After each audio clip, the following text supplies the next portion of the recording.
O investimento em formatos inovadores, contratação de profissionais respeitados e a permanente preocupação com o que deseja o telespectador fazem a diferença. Tudo isso é ótimo para a democratização do acesso à notícia, mas incomoda a concorrência que durante décadas deteve o monopólio da informação. E em muitos casos, manipulou a opinião pública. A agressividade da TV Globo surpreendeu os brasileiros ontem à noite. Foi um ataque direto e desesperado à sua principal concorrente, a Rede Record. Foram exatos 10 minutos no seu principal noticiário, um tempo raro para telejornais. Veja o tempo que as outras emissoras dedicaram ao assunto. Cultura não noticiou, Rede TV não noticiou, Bandeirantes 2 minutos, SBT 4 minutos, Globo 10 minutos.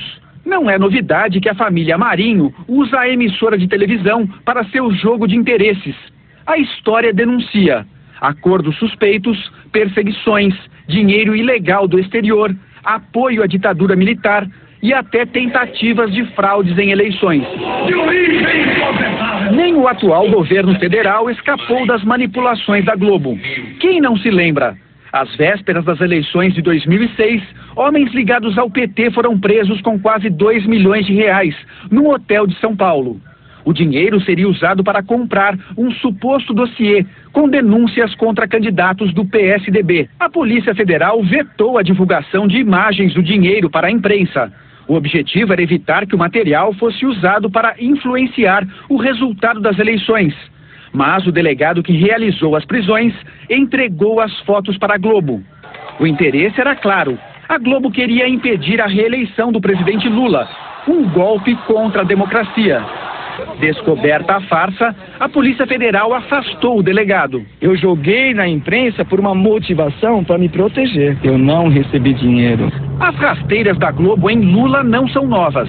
Em 89, o então candidato ao Planalto foi claramente prejudicado por uma edição tendenciosa no debate eleitoral com Fernando Collor de Mello. Dos gabinetes de chefia da Globo, a ordem: favorecer descaradamente o empresário de Alagoas e prejudicar o metalúrgico do ABC. Foi um massacre e Collor se tornou presidente da República. Democracia nunca foi o forte da Globo. O poder da família Marinho teve origem com a ditadura militar. A organização, que já tinha jornal e rádio, apoiou os ditadores em troca de sinal verde para a ilegalidade. Um ano após o golpe, burlou a legislação e conseguiu milhões de dólares para implantar a TV Globo. A história não apaga. A Globo nasceu de uma ação ilícita de um governo ditatorial. O acordo com o grupo americano Time Life foi feito com cláusulas de gaveta, secretas, tudo para burlar a Constituição que impedia a participação estrangeira em empresas de comunicação no Brasil. Graças a esse acordo apoiado pelos militares, a Globo conseguiu 6 milhões de dólares. Na época, os anos 60, era uma montanha de dinheiro.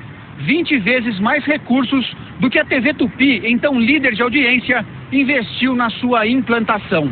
Estão entregando um patrimônio público maior que... Escândalo Proconsult, 1982. As pesquisas indicavam vitória certa de Leonel Brizola ao governo do Rio de Janeiro. Mas uma tentativa de fraude quase interferiu na vontade das urnas. A empresa Proconsult, encarregada da apuração, tentou manipular o resultado da eleição com o apoio da Rede Globo. Um absurdo, lembrado até hoje pelos brasileiros. Por decisão da Justiça, a Globo foi obrigada a veicular vários direitos de resposta para reparar a verdade em relação a Leonel Brizola, no mesmo jornal que atacou a Rede Record ontem à noite. Não reconheço a Globo autoridade em matéria de liberdade de imprensa e basta para isso olhar a sua longa e cordial convivência com os regimes autoritários e com a ditadura de 20 anos que dominou o nosso país. Quem se propõe a participar de um esforço para fraudar a eleição, naturalmente é capaz de tudo. 2 anos depois do escândalo Proconsult, o povo fez a Globo engolir a democracia. Enquanto milhões de brasileiros iam às ruas exigir o direito de escolher o presidente da República, a Globo manipulava o noticiário e ignorava o movimento Direta Já. A população, indignada, criou um bordão que ecoava pelas ruas do país e ainda hoje repercute em vídeos na internet.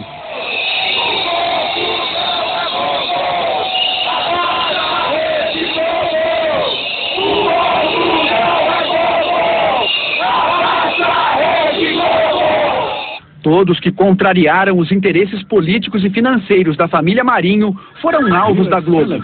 Assim acabaram as carreiras políticas do ex-ministro Ibrahim Abiakel, do ex-presidente da Câmara Federal, Ibsen Pinheiro, e do então ministro da Saúde, Alceni Guerra. Foi uma campanha midiática fantasticamente contrária a uma pessoa. Fiz uma bela revolução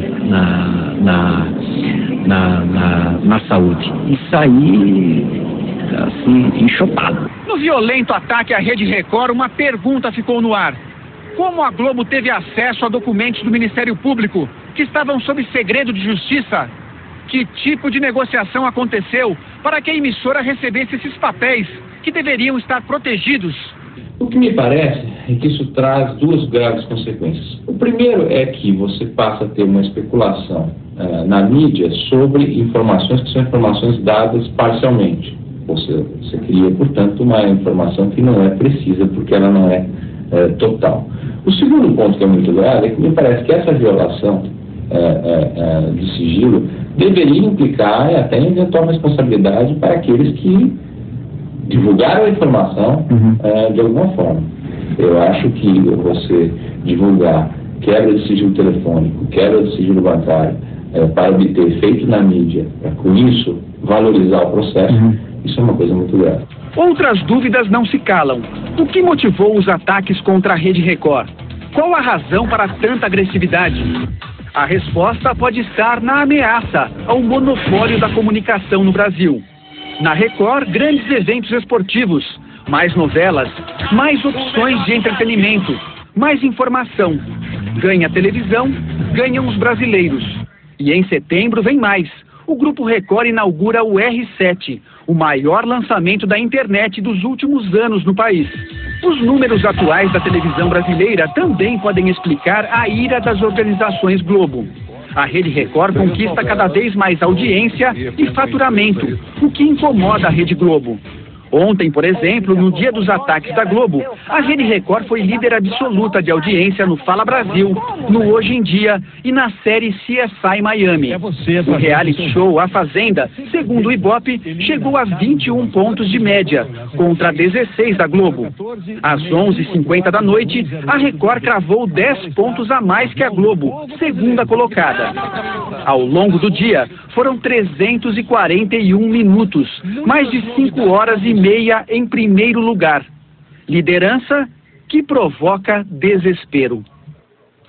As acusações contra os líderes da Igreja Universal ainda estão sendo apuradas. Nossos repórteres vão mostrar agora obras sociais feitas com o dinheiro arrecadado pela igreja. Quadrilha. Foi assim que em 10 minutos de reportagem, a TV Globo definiu os líderes de uma das mais importantes instituições evangélicas do mundo. Cabe a quem quiser acreditar, mas eu não acredito. Ele é um homem fiel a Deus, entendeu? É uma injustiça. Desde que eu entrei, são 10 anos que eu estou na igreja, e sempre me deu muita alegria. O trabalho religioso, fundado pelo bispo Edir Macedo, começou há 32 anos numa funerária, no Rio de Janeiro. Hoje é reconhecido em 174 países e tem mais de 8 milhões de seguidores em todo o Brasil. A igreja vive de doações, que não têm valor fixo nem são obrigatórias. A quantia arrecadada tem origem legal, vem de milhões de fiéis em todo o mundo. A Universal é uma igreja neopentecostal que prega a teologia da prosperidade, um movimento de fé que surgiu no início do século passado nos Estados Unidos e acredita na vontade divina para o bem-estar do homem. A doutrina acredita também no uso de meios de comunicação para a divulgação